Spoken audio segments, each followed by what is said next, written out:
Saudara, hari ini kita sampai kepada 1 Tesalonika 3, yaitu di mana anak sudah mulai berdiri di dalam iman. Jadi hari ini adalah full 1 Tesalonika 3. Anak sudah berdiri di dalam iman. Nah, topik hari ini adalah bagaimana anak tetap berdiri di dalam iman dan tidak jatuh. Sesimpel itu, saudara. Nah, karena itu di sini adalah menuju kedewasaan rohani yang pertama. Nah, saudara, saya mulai. Paulus baru saja di akhir pasal 2 menguatkan jemaat di Tesalonika dalam menghadapi penderitaan, yaitu firman di dalam diri Anda, orang-orang kudus di sekitar Anda, dan kemuliaan di depan Anda.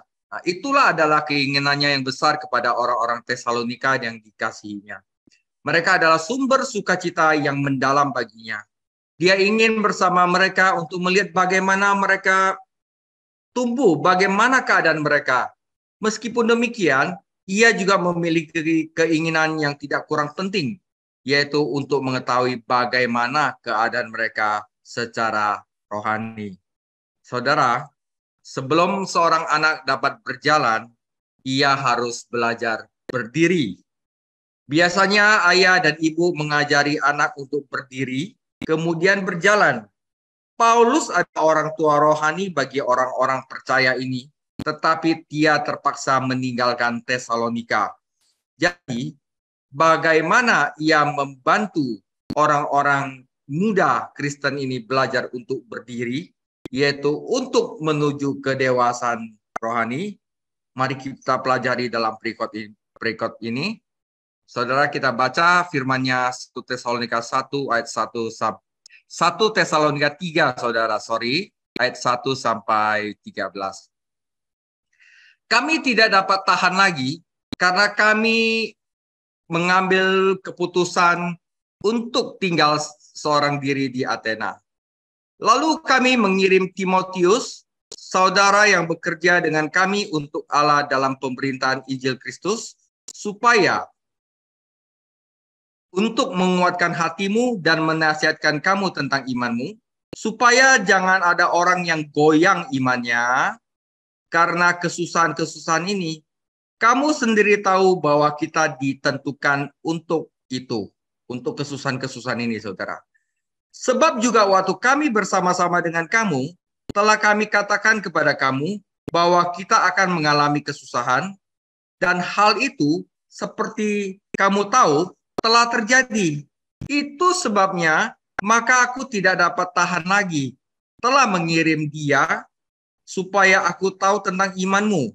Karena aku khawatir kalau kamu dicobai oleh si penggoda, dan kalau usaha kami menjadi sia-sia.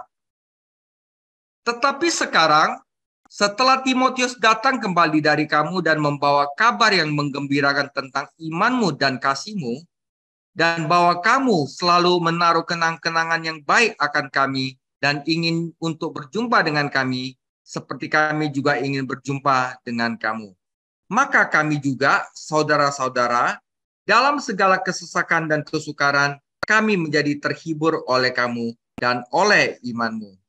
Sekarang kami hidup kembali, asal saja kamu teguh berdiri di dalam Tuhan.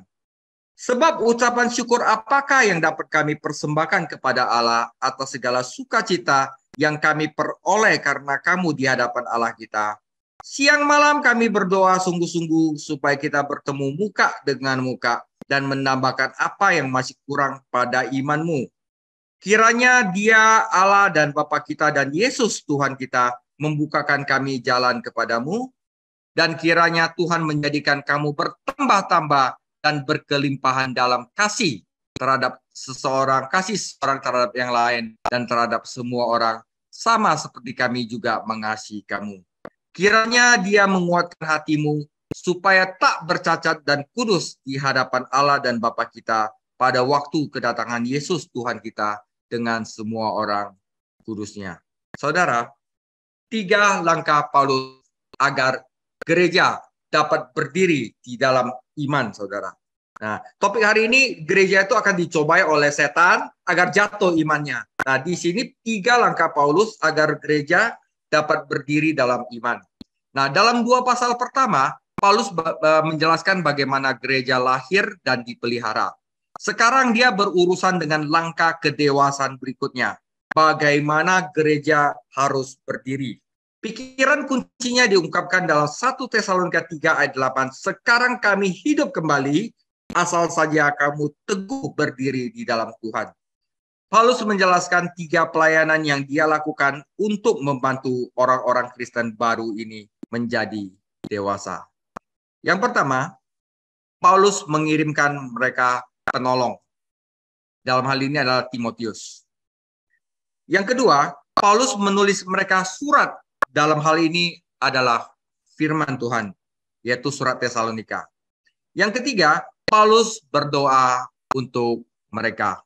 Inilah 3 pelayanan yang Paulus lakukan untuk membantu orang Kristen yang baru berdiri ini tetap berdiri di dalam iman. Kita mulai satu persatu, dia mengirimkan mereka penolong. Jadi, kami tidak dapat tahan lagi karena kami mengambil keputusan untuk tinggal seorang diri di Athena.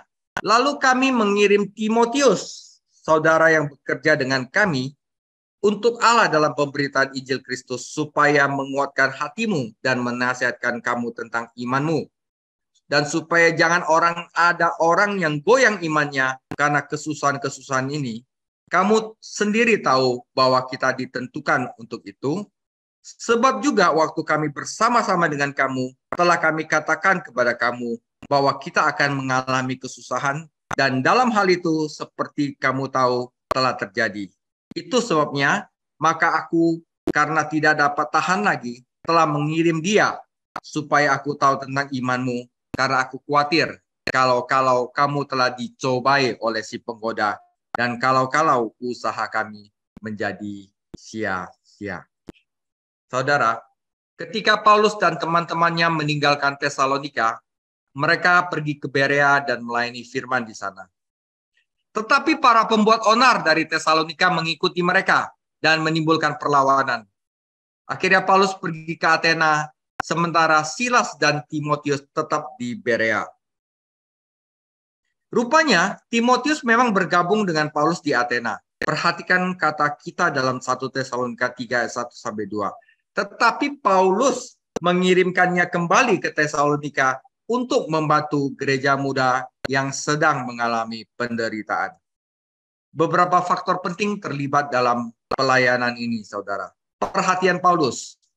Kata karenanya yang membuka pasal ini merujuk pada 1 Tesalonika 2 ayat 17-20, di mana Paulus menyatakan kasihnya yang besar terhadap orang percaya. Karena kasih inilah, karena Paulus mengasihi gereja di Tesalonika inilah, sehingga hatinya itu tidak dapat meninggalkan mereka. Karena dia tahu bahwa mereka membutuhkan bantuan rohani. Karena Paulus tahu, karena mereka jika tidak dibimbing akan goyang imannya dan jatuh, saudara. Paulus bukan hanya seorang penginjil, dia adalah seorang gembala, saudara. Itu hatinya orang gembala. Dia tahu bahwa memenangkan jiwa hanyalah salah satu bagian dari amanat agung yang Tuhan berikan kepadanya. Selain kita memenangkan jiwa, orang percaya baru ini juga harus diajar dan diteguhkan di dalam iman.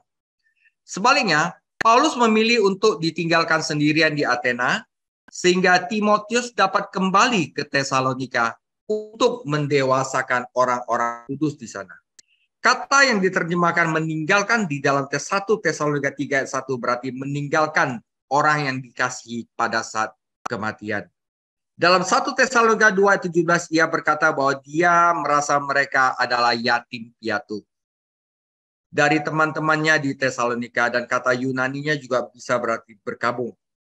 Paulus bukan seorang gembala upahan yang meninggalkan domba mereka ketika mereka ada di dalam bahaya. Meninggalkan orang-orang percaya baru ini seperti pengalaman berkabung, saudara. Ini adalah pelajaran baik bagi para pelayan Kristus hari ini.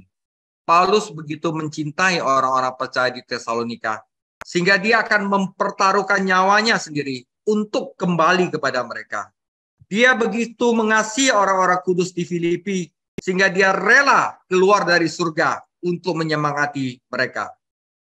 Bagiku Kristus mati adalah keuntungan. Tetapi jika aku harus hidup, aku harus melayani orang-orang kudus. Dia ingin memberi dirinya dan sumber dayanya untuk mereka, seperti yang diberikan orang tua kepada anak-anak yang dicintainya.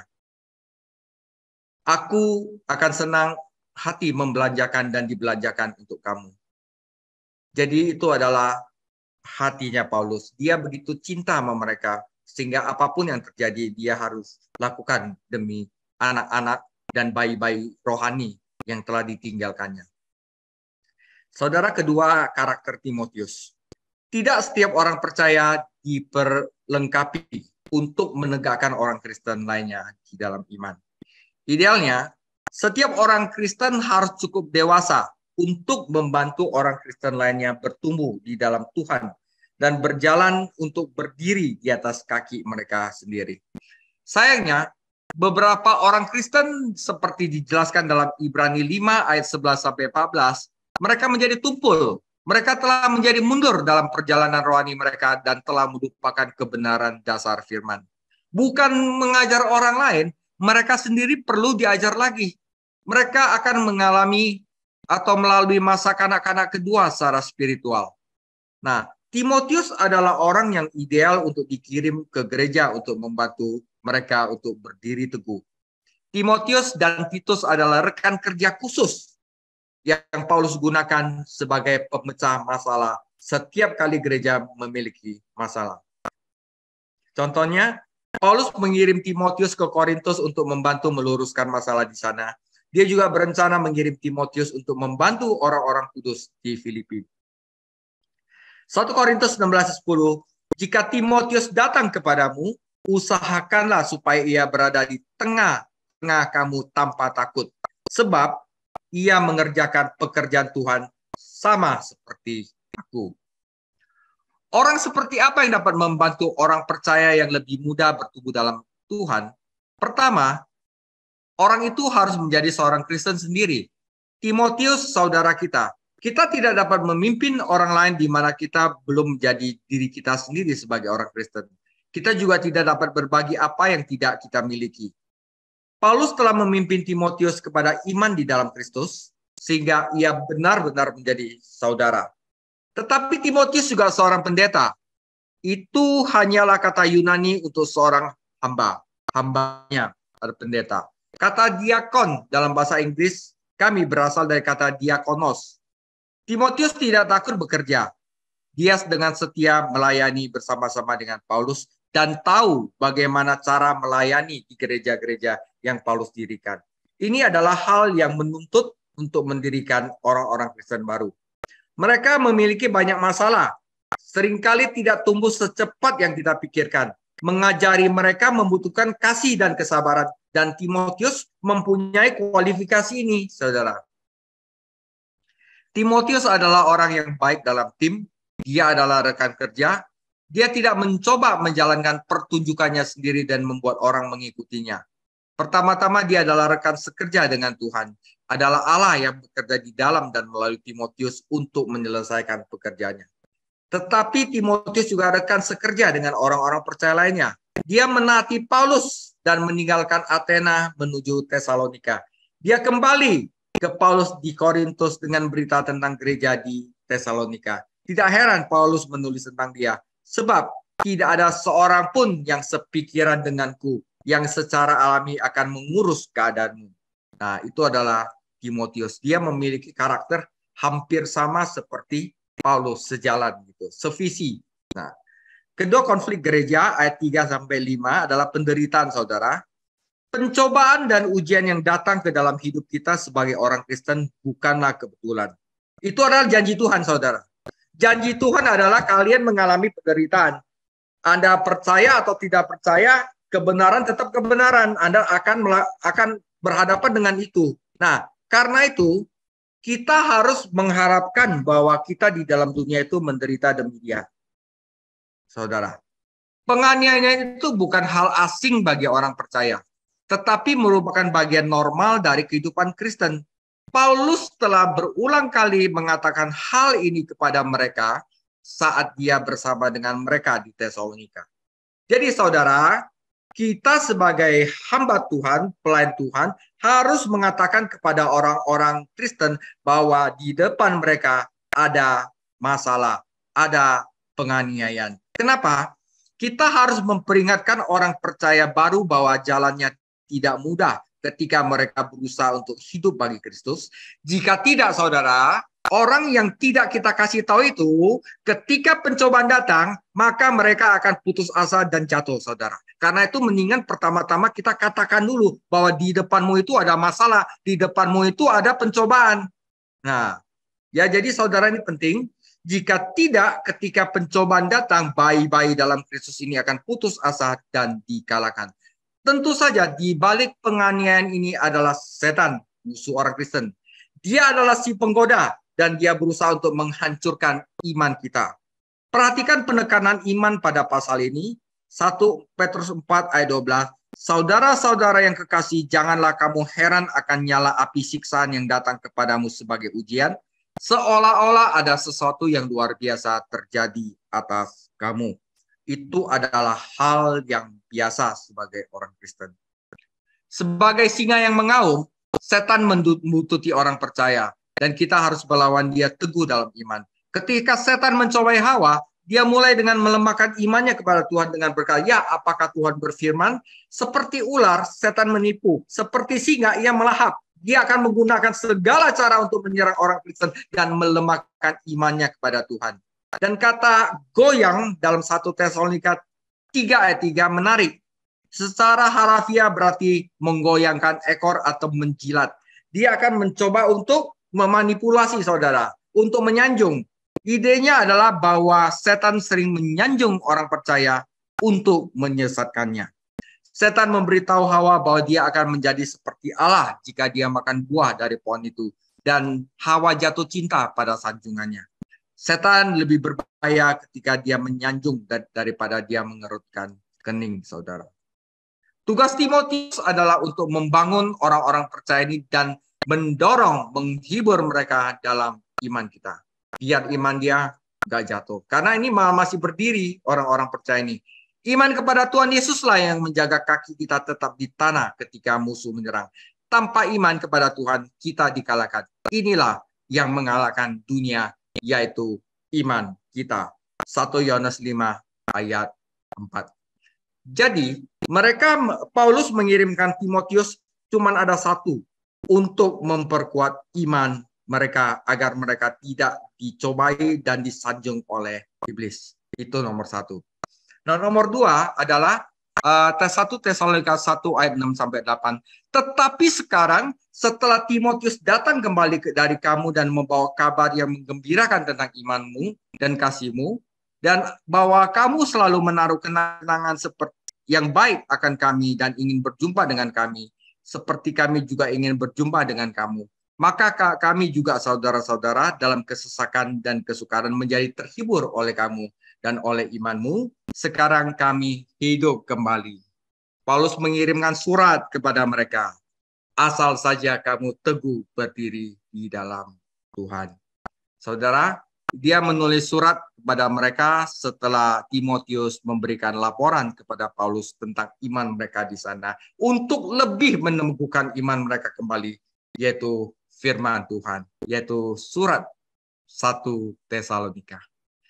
Timotius bertemu Paulus di Korintus dan memberinya kabar gembira bahwa segala sesuatunya berjalan baik di Tesalonika. Ungkapan memberikan kabar baik kepada kami adalah sama persis dengan memberitakan kabar baik Injil. Kabar baik. Laporan dari Timotius bagi Paulus seperti mendengarkan Injil, mendengarkan kabar baik. Timotius melaporkan bahwa orang-orang percaya yang baru berdiri teguh ini berdiri teguh meskipun dianiaya. Mereka tidak percaya kebohongan yang telah dikatakan musuh tentang Paulus dan mereka tetap menjunjung tinggi di dalam kasih. tanggapan Paulus adalah Paulus langsung menulis surat ini kepada mereka. Paulus menulis beberapa surat yang bukan menulis beberapa surat yang merupakan bagian dari perjanjian baru. Tetapi 2 surat kepada gereja di Tesalonika adalah bagian dari firman Allah yang diilhami. Jadi Paulus menulis mereka bagian dari firman Allah yang diilhami, yaitu 1 dan 2 Tesalonika.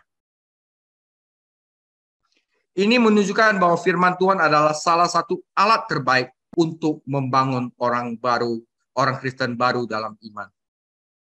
Jadi saudara-saudara, berdirilah teguh dan peganglah ajaran yang kami sampaikan kepadamu, baik dari mulut ke mulut maupun dengan surat. 2 Tesalonika 2 ayat 15. Ketika Yesus dicobai oleh iblis, dia menggunakan firman Tuhan untuk mengalahkannya. Paulus menasihati orang-orang percaya di Efesus untuk mengambil pedang roh, yaitu firman Allah, dalam pertempuran mereka melawan setan dan asistennya. Alkitab mampu menegakkan kita karena diilhami oleh Allah. Ini bukan sekedar buku gagasan keagamaan atau nasihat moral yang baik. Ini adalah firman Tuhan. Jadi bukannya buku moral ini, saudara. Alkitab bermanfaat untuk doktrin, untuk pengajaran, untuk teguran, untuk nasihat, untuk koreksi, dan untuk pengajaran dalam kebenaran. Telah dikatakan dengan baik bahwa doktrin memberitahu kita apa yang benar, teguran memberitahukan apa yang tidak benar, koreksi memberitahu kita bagaimana untuk menjadi benar, dan instruksi memberitahu kita bagaimana untuk tetap benar. Nah, itu beda, saudara. 1 Tesalonika dipenuhi oleh pengajaran-pengajaran praktis, namun setiap doktrin utama iman disinggung di dalam pasal-pasal singkat ini. Ada lusinan referensi tentang Allah Bapa dan Yesus Kristus, dan setidaknya 4 referensi tentang Roh Kudus. Dalam surat ini, Paulus berurusan dengan dosa dan keselamatan, doktrin gereja, pekerjaan pelayanan, dan terutama doktrin hal-hal masa akan datang. Karena Paulus tidak tinggal lama di Tesalonika, sungguh luar biasa bahwa dia mengajar begitu banyak kepada orang-orang yang baru bertobat. Saudara, Dr. R.W. Dale adalah seorang pendeta di gereja jemaat Carlin di Inggris selama hampir 50 tahun. Jadi ini gereja adalah seorang pendeta yang senior.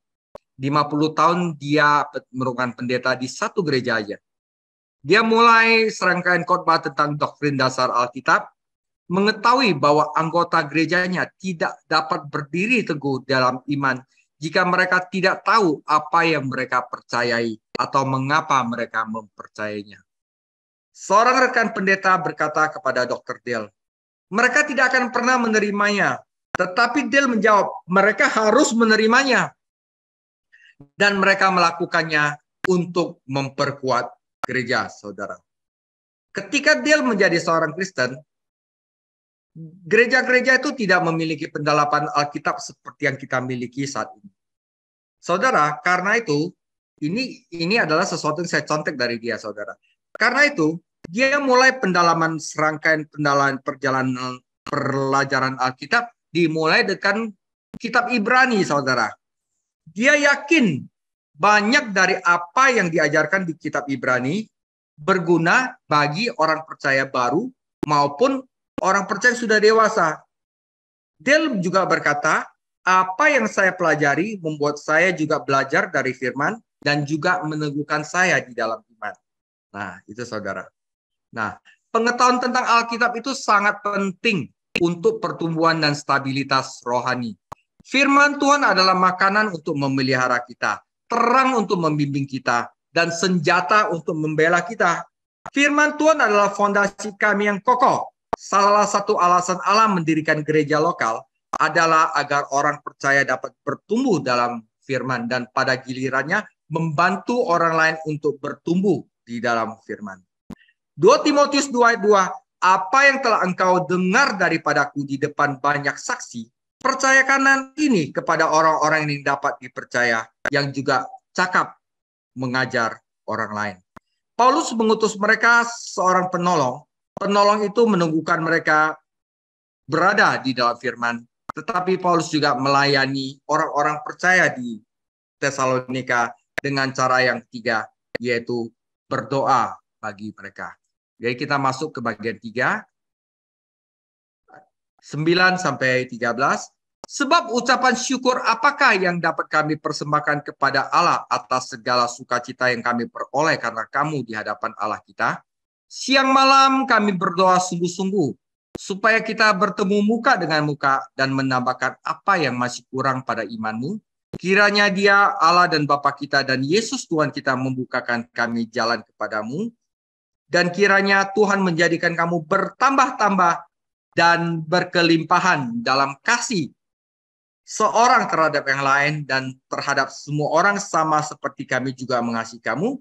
Dan yang terakhir dia berdoa, kiranya Dia menguatkan hatimu supaya tak bercacat dan kudus di hadapan Allah dan Bapa kita pada waktu kedatangan Yesus Tuhan kita dengan semua orang kudusnya.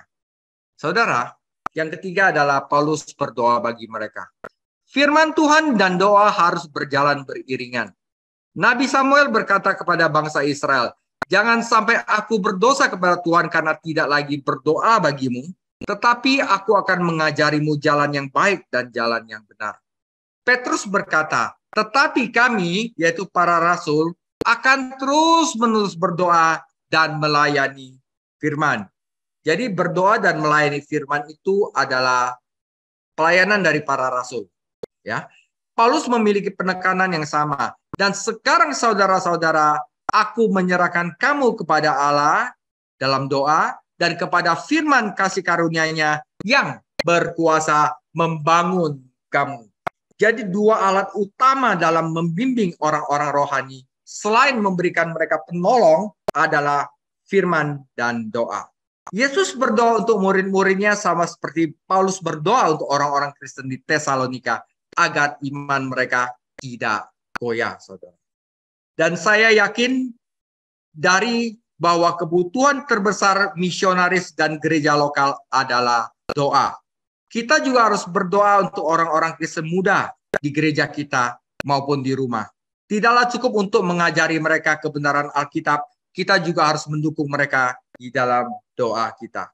Nah, saudara, di dalam doa kepada jemaat di Tesalonika, Paulus berdoa untuk 3 permintaan khusus. Saudara, perhatikan ini 3 doa ini penting sekali. Jadi inilah doa yang dilakukan untuk orang Kristen yang sudah berdiri, tetapi bagaimana menjaganya agar tidak jatuh.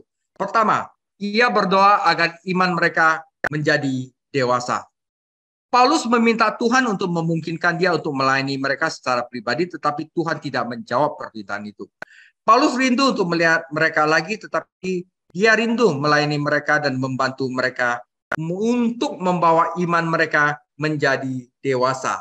Nah, dalam kata ini adalah katanya sempurna. Sempurna memiliki arti menyesuaikan atau melengkapi, bahkan digunakan untuk menambal jala. Jadi ada jala yang robek, itu ditambal, itu artinya disempurnakan. Iman kita tidak pernah mencapai kesempurnaan, selalu ada kebutuhan untuk penyesuaian dan pertumbuhan. Karena itu di dalam Roma 1 ayat 17 dikatakan kita bertolak dari iman menuju iman karena orang benar hidup oleh iman. Nah, sebab itu saudara. Jadi kita selalu ada penyesuaian. Maka kata sempurna di sini katanya itu seperti menambal jala. Ada yang robek kita tambal, ada yang robek kita tambal dan menjadi lengkap, saudara. Itu adalah kata dari sempurna di sini. Abraham adalah ilustrasi yang baik dari prinsip ini.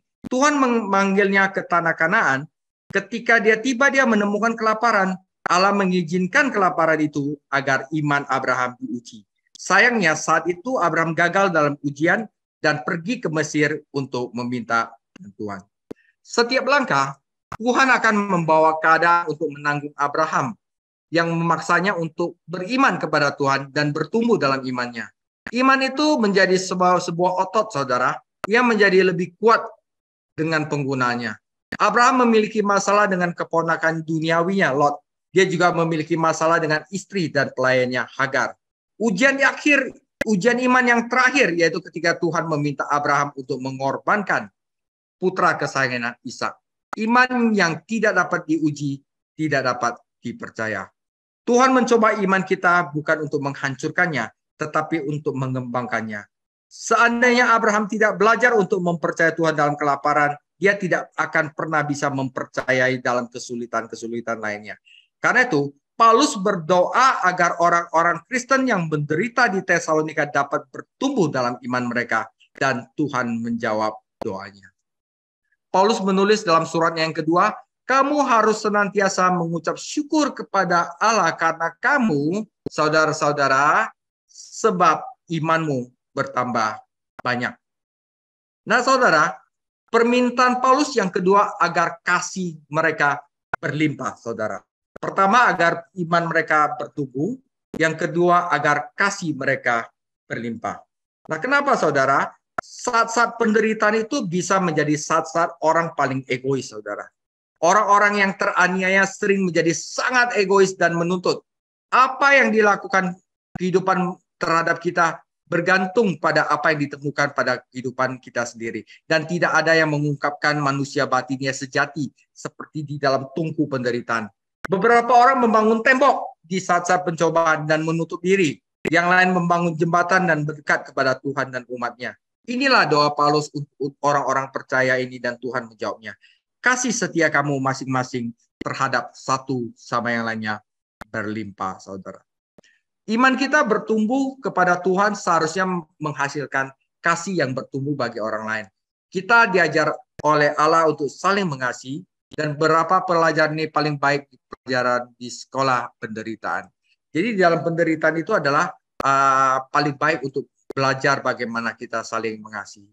Yusuf menderita selama 13 tahun karena kecemburuan dan penganiayaan saudara-saudaranya. Namun dia belajar untuk mencintai mereka terlepas dari kebencian mereka. Para legalistik Yahudi menganiaya Paulus dari kota ke kota. Tetapi Paulus begitu mengasihi umatnya sehingga dia rela mati untuk mereka. Kasih sejati semakin dalam di saat-saat sulit. Cinta dangkal menghilang ketika kesulitan muncul. Tetapi kasih Kristen yang sejati tidak hanya ditujukan kepada orang percaya. Tetapi akhirnya harus ditujukan kepada semua orang, termasuk musuh kita. Kami saling mengasihi, tetapi kami juga mengasihi yang terhilang dan musuh-musuh kami, saudara. Kasih yang berlimpah tidak harus terikat. Wah, saya sama kamu harus bagaimana? Enggak harus. Itu harus bebas untuk berkembang dan menyentuh semua orang. Dan selain iman, kasih, permintaan doa Paulus yang ketiga adalah agar orang-orang di Tesalonika mengalami kekudusan hidup, saudara. Sekali lagi, kedatangan kembali Yesus Kristus yang memotivasi orang percaya untuk menjalani kehidupan yang kudus. Kembalinya Tuhan kita juga merupakan sumber stabilitas dalam kehidupan Kristen, di mana ada stabilitas, di situ ada kekudusan, dan di mana ada kekudusan, di situ ada kepastian. Semuanya pergi dengan bersama. Jadi perhatikan bahwa doa Paulus untuk teman-temannya tidak sembarang atau sesekali.